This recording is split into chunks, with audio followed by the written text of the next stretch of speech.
Bonjour à toi et bienvenue sur le podcast de la femme victorieuse. Mon prénom c'est Jessie et je suis la fondatrice de la femme victorieuse. Aujourd'hui, nous allons parler de l'amour. L'amour est-il suffisant pour avoir une relation épanouie et réussie? Allez, on commence tout de suite. Je vais commencer par cela. Il y a très longtemps, je crois que j'étais en vacances en Martinique et j'étais avec mon pote, tout ça.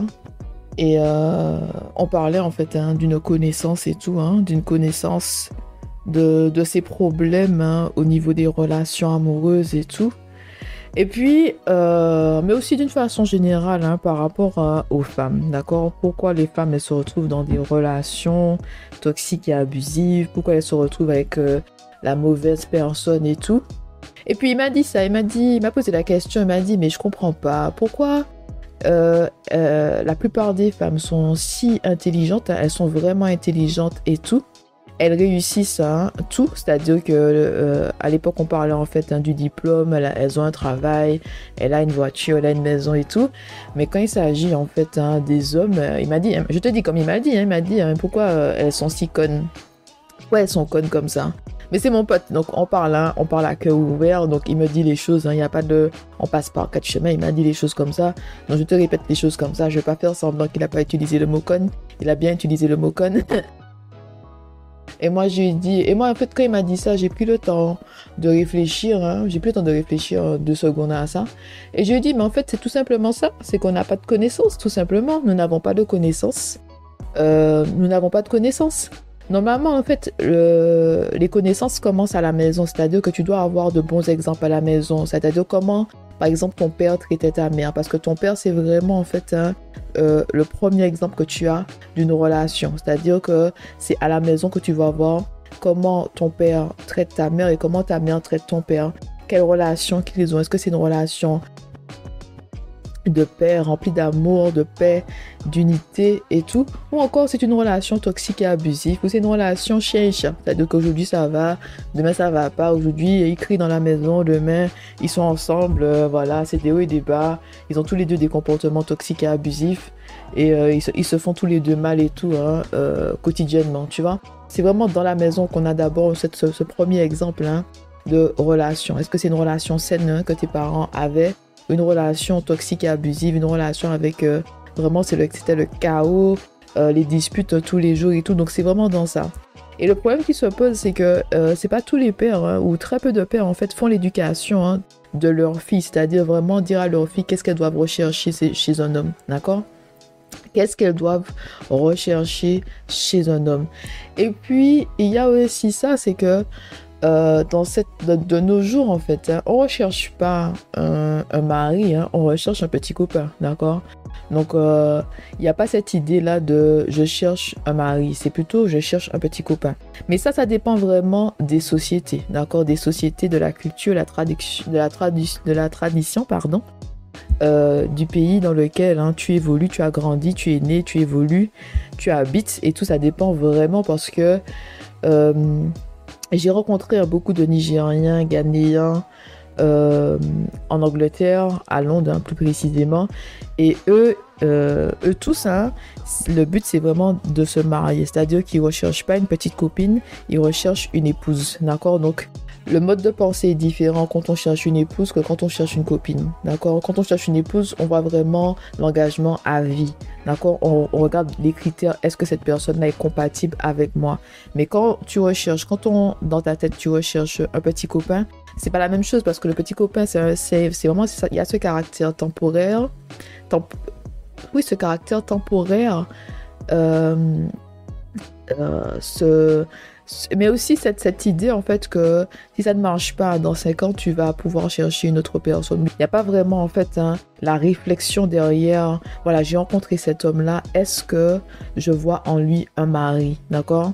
Ce sera plus en fait des sentiments. Qu'est-ce que je ressens pour lui? Est-ce qu'on a les mêmes intérêts et tout? Est-ce qu'il y a de l'amour entre nous? Mais il n'y aura pas vraiment en fait ça. Est-ce que je vois en lui un mari? D'accord? Est-ce que je vois en lui un mari, quelqu'un avec qui je peux construire quelque chose? D'accord? Il y a vraiment cette envie de construire quelque chose au fil des années. Mais quand tu recherches un copain, il n'y a pas vraiment cette idée de construction. Peut-être que ça va venir avec le temps dans la relation, mais au début de la relation, il n'y a pas vraiment cette idée de construction. C'est peut-être deux personnes célibataires qui se mettent en couple et qui ont une vie à deux, mais qui ont beaucoup de choses séparées. Et si tu vraiment recherches à faire la volonté de Dieu dans ta vie, donc tu vas viser le mariage. Et aussi le mariage, on voit qu'il y a une unité, c'est-à-dire que nous faisons les choses ensemble. Il y a aussi la vision dans le mariage. La vision, le Seigneur nous donne la vision dans le mariage, des révélations divines sur le mari, mais aussi sur l'épouse. Donc il y a vraiment ça. Donc c'est vraiment un état d'esprit différent. Mais revenons à cette remarque de mon pote qui a dit, m'a posé la question, il m'a dit, Jessie, mais pourquoi les meufs sont si intelligentes et tout? Elles ont ceci, elles ont cela, mais quand il s'agit des mecs, elles sont connes. J'ai dit, le manque de connaissances, tout simplement. Le manque de connaissances. Très peu de personnes elles savent que l'amour n'est pas suffisant. On est bercé le plus souvent par les films de Disney. En tout cas, pour moi, j'ai été bercé par les films Disney, cette histoire de prince charmant, conte de fées. Ils vécurent heureux et eurent beaucoup d'enfants.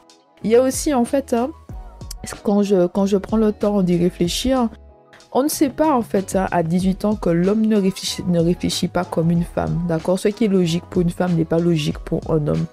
Même les priorités d'un homme et d'une femme ne sont pas les mêmes, tout simplement. Et quand tu cherches un mari quand tu cherches un mari, tu n'as pas forcément toutes ces connaissances-là, on n'est pas pareil, d'accord? On n'est pas pareil. Et puis tu ne sais pas non plus qu'est-ce qui est vraiment important dans le couple. On a vraiment cette idée-là que l'amour est suffisant. Et moi, je te dis que je pensais que l'amour était suffisant. Je pensais vraiment que l'amour était suffisant. Je me suis dit vraiment avec l'amour on peut tout surmonter et tout. Si je l'aime, je lui donne beaucoup d'amour, je suis patiente. Si je prends le temps de lui expliquer les choses, on va y arriver ensemble. Et ensuite après, je me suis bien rendu compte que l'amour n'est pas suffisant. C'est vraiment, je me souviens que c'était une révélation. Je me suis réveillée un jour dans cette relation et je me suis dit, mon Dieu, l'amour n'est pas suffisant. Si les gens pensent qu'on peut vivre d'amour et d'eau fraîche, pas du tout. L'amour n'est pas suffisant. Donc, qu'est-ce qui compte vraiment? Tout d'abord, le caractère et la personnalité d'un homme. Le caractère, est-il un homme honnête, intègre? Peux-tu lui faire confiance? Est-il un homme bon, un homme généreux? Est-il disponible émotionnellement? Admet-il facilement ses erreurs, par exemple? Tient-il à ses promesses? A-t-il la connaissance de soi? Est-ce un homme loyal? D'accord? Le caractère est important, d'accord? L'amour ne va pas empêcher un homme de te manquer de respect, de ne pas t'honorer ou encore de commettre des infidélités. Il peut t'aimer et commettre des infidélités encore et encore. Il peut t'aimer et te frapper, il peut t'aimer et t'humilier. D'accord? C'est vraiment important en fait, le caractère de cet homme. Est-ce que c'est un homme qui est loyal, honnête? D'accord? Mais aussi, par exemple, les valeurs de cet homme. Quelles sont les valeurs de cet homme? D'accord? Quelles sont, je répète, les valeurs? Donc les valeurs personnelles sont ce que nous sommes et qui nous sommes au fond de nous-mêmes. Et pourquoi nous agissons comme nous agissons. Nos valeurs personnelles sont les fondements de toutes les décisions que nous prenons. D'accord? Il y a un verset que j'aime beaucoup dans la Bible, c'est le Proverbe 27-19. Mais malheureusement, ce verset est très mal traduit dans la Bible en français, dans les différentes versions en français de la Bible. Donc, en anglais, ça fait « As water reflects the face, so one's life reflects the heart ». D'accord? Donc, comme l'eau reflète le visage, la vie d'une personne reflète son cœur. D'accord? « As water reflects the face, so one's life reflects the heart ». D'accord? Ce qu'il y a au fond de nous, dans notre cœur, influence nos choix de vie. D'accord? Notre cœur est notre moteur. Donc, quelles sont les valeurs les plus importantes pour toi?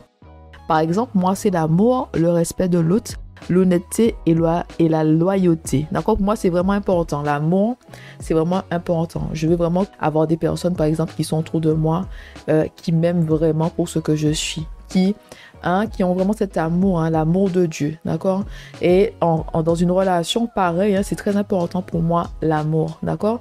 Mais aussi le respect de l'autre, respecter les autres personnes, peu importe leur classe sociale, peu importe leur background, peu importe leur parcours.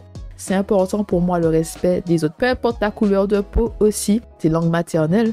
Pour moi, c'est important de respecter les autres, d'accord? De pas de pas imposer sa façon de voir aux autres personnes, par exemple.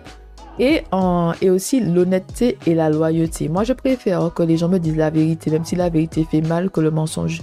Je ne veux pas de doux mensonges, je préfère la vérité, même si ça fait mal.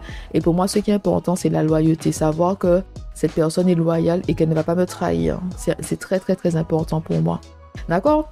Donc, comment peux-tu te marier avec quelqu'un qui ment si l'honnêteté et la loyauté sont des valeurs importantes pour toi? Comment peux-tu te marier avec une personne qui humilie et rabaisse les autres si le respect des autres est une valeur importante pour toi? D'accord? Quand c'est comme ça, la division est présente dès le départ dans la relation et en fait, vos valeurs ne sont pas compatibles, tu vois. Donc, tu ne peux pas reconstruire une relation solide avec quelqu'un qui ne partage pas les mêmes valeurs que toi. Il y a toujours des choses qui sont très importantes pour nous et il y a des choses en fait qui peuvent être négociées. Mais pour moi, l'amour, le respect de l'autre, l'honnêteté et la loyauté ne sont pas négociables, d'accord? Je n'aime pas le mensonge et encore une fois, je préfère que les gens qui m'entourent aient le courage de dire la vérité même si ça fait mal. Même si ça fait mal, dis-moi la vérité s'il te plaît. Même si ça va me faire mal, je veux connaître la vérité, d'accord? Le mensonge finit toujours par te rattraper et le mensonge détruit, d'accord? Ça peut détruire ta famille et ça peut avoir des conséquences encore plus graves que cela. Pour moi, l'honnêteté, c'est quelque chose de très important. D'accord? Donc, il faut penser à ça. Mais aussi, allons plus loin, dans le choix du mari. Quand une femme choisit un mari, elle choisit aussi le père de ses enfants. D'accord? Moi, ça me fait toujours mal quand j'entends des mamans qui reprochent à leurs enfants, comme si elles disent à leurs enfants, tu es comme ton père, ton père est ci et ton père est ça, tu fais la même chose que lui. Mais je me dis, mais tu as quand même choisi le père. C'est normal que l'enfant a des traits de caractère de son père parce que c'est son père. Tu as choisi le père, tu as choisi ce père-là.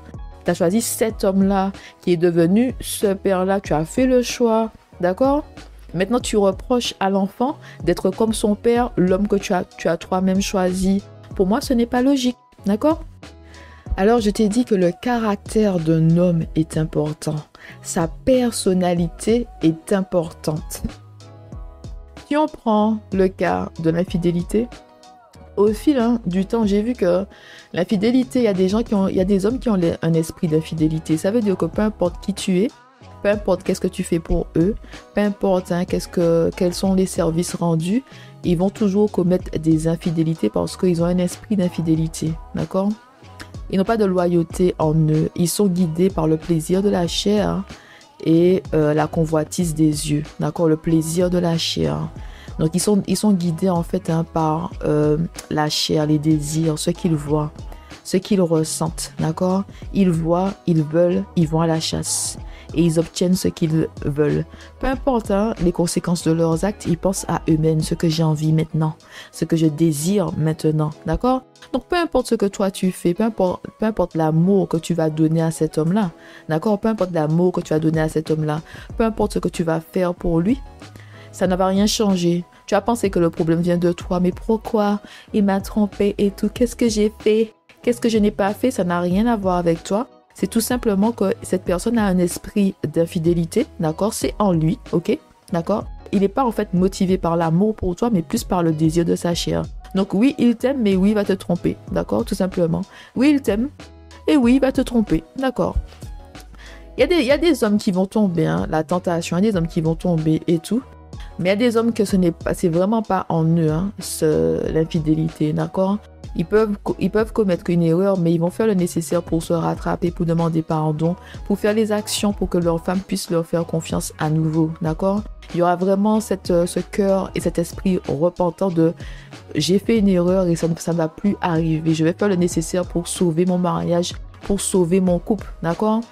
Et c'est vraiment dans les mots et dans les actions que tu vas voir qu'il se bat pour restaurer le mariage, qu'il se bat pour avoir une relation épanouie avec toi et pour que l'amour grandisse, pour que tu puisses l'aimer encore. Il va vraiment se battre pour toi dans ses mots et dans ses actions, pas seulement dans le blablabla, mais aussi dans les actions, d'accord?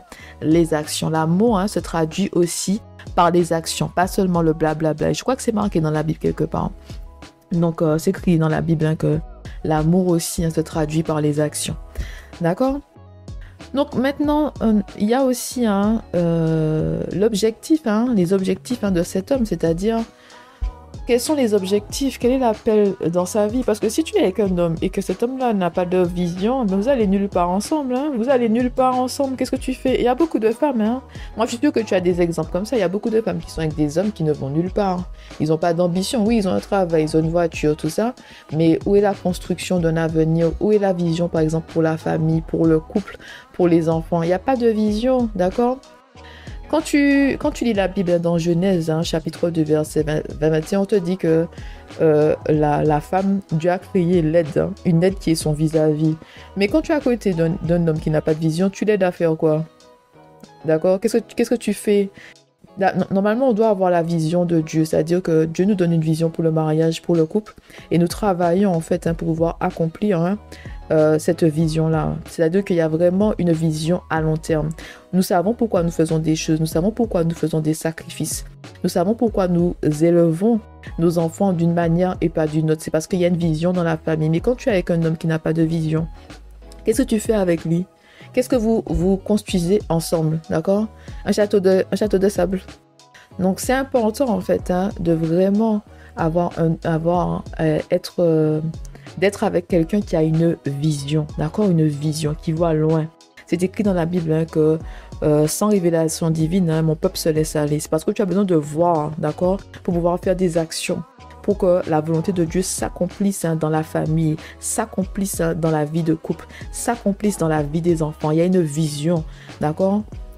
Et la femme aide le mari justement à accomplir la vision de Dieu, à mettre en place des choses pour que la volonté de Dieu s'accomplisse dans leur vie, d'accord?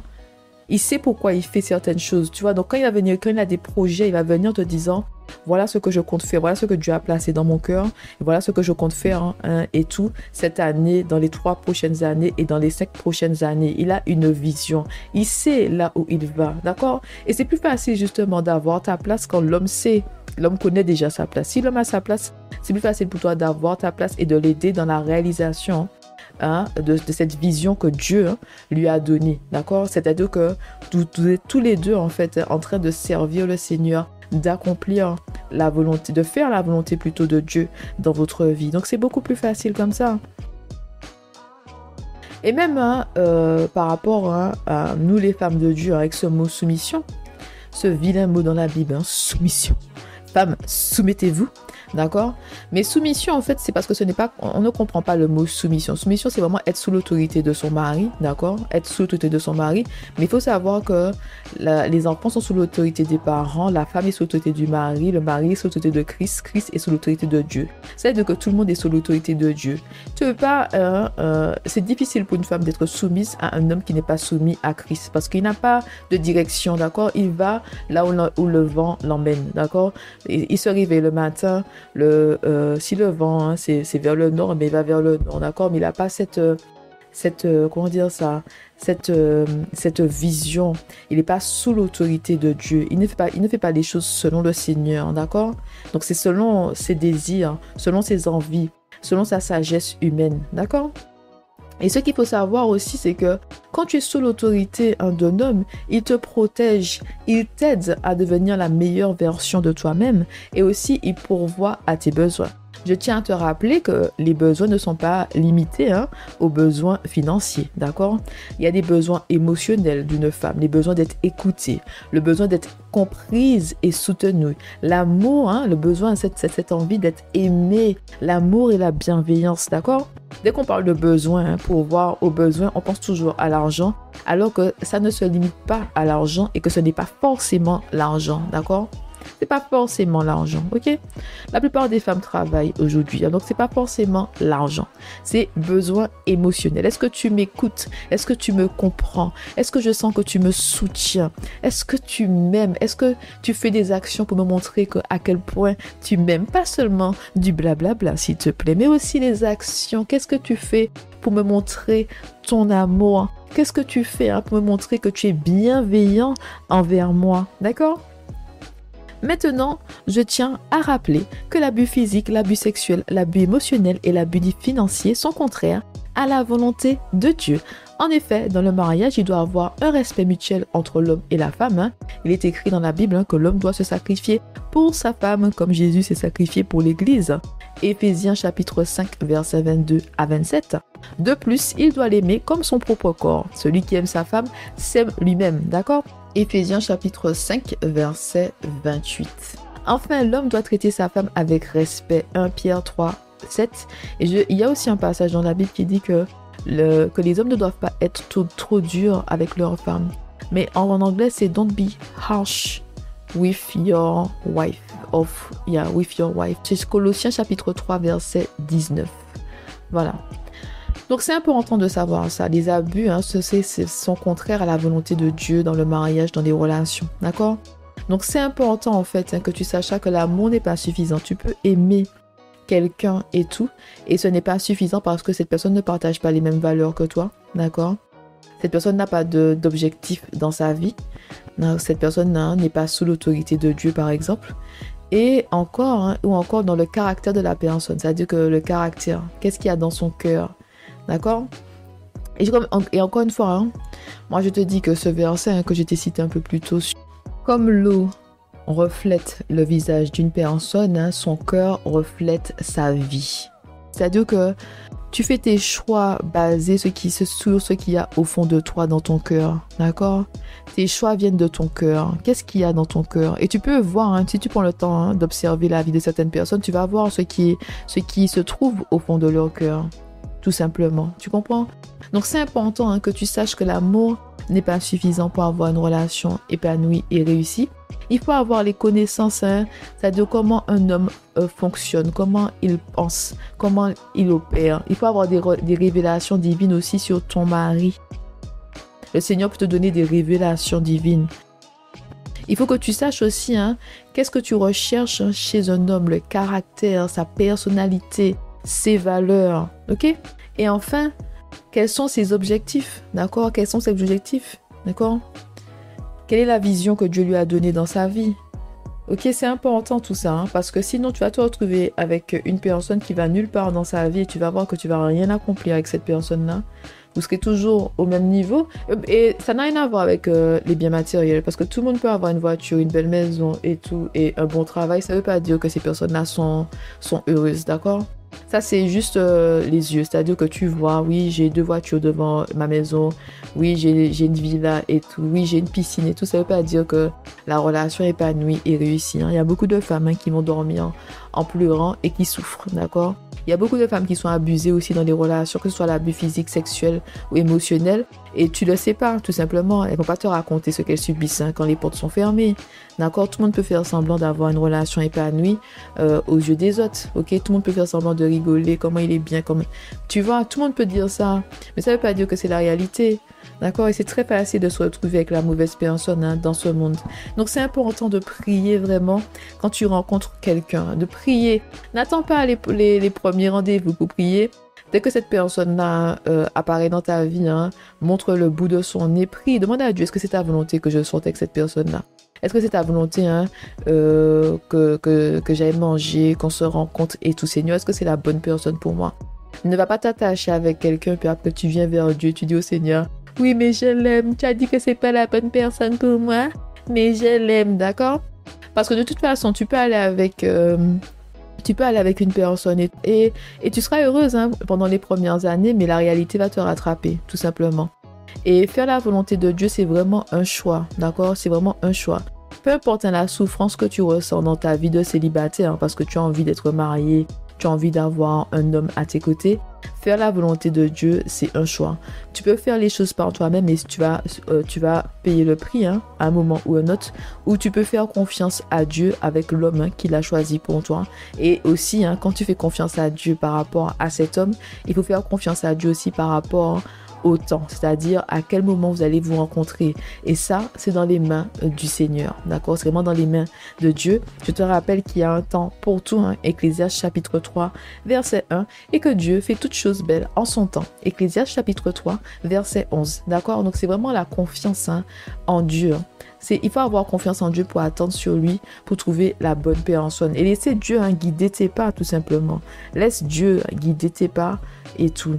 Laisse le Seigneur guider le pas de ton mari vers toi. D'accord? Ne force pas les choses et ne fais pas les choses selon toi, selon ton intelligence, selon ta sagesse humaine.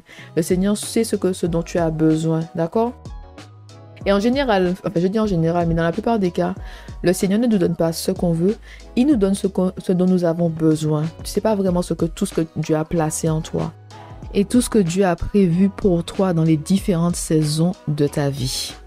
Dieu sait ce dont tu as besoin, Dieu sait l'homme dont tu as besoin, Dieu sait quel homme qui va te soutenir dans les différentes saisons de ta vie, avec quel homme tu pourras vraiment avoir cet amour qui va augmenter et au lieu de diminuer, d'accord? Parce que l'amour diminue, quand la personne te traite mal, l'amour diminue et tout. Comme des fois vous traversez des moments difficiles, l'amour peut diminuer et tu peux te réveiller un jour et tu sens plus l'amour pour la personne qui est à tes côtés. Donc, il faut vraiment mettre le Seigneur au centre de tout et faire les choses selon le Seigneur et pas selon nous. Parce qu'il va bénir cette relation, il va bénir ton mariage, d'accord? Il va bénir ton mariage et ta relation. Votre relation va produire de bons fruits, que ce soit pour vous, mais aussi vos enfants et les générations futures. Et n'oublie pas que quand tu te maries avec quelqu'un, quand tu choisis un homme, tu choisis aussi le père de tes enfants. Bon, femme de Dieu, je te remercie beaucoup d'être restée avec moi jusqu'à la fin, d'accord? Et oui, c'est important, tu sais, d'avoir la connaissance. C'est écrit, mon peuple périt par manque de connaissance, Osée 4:6.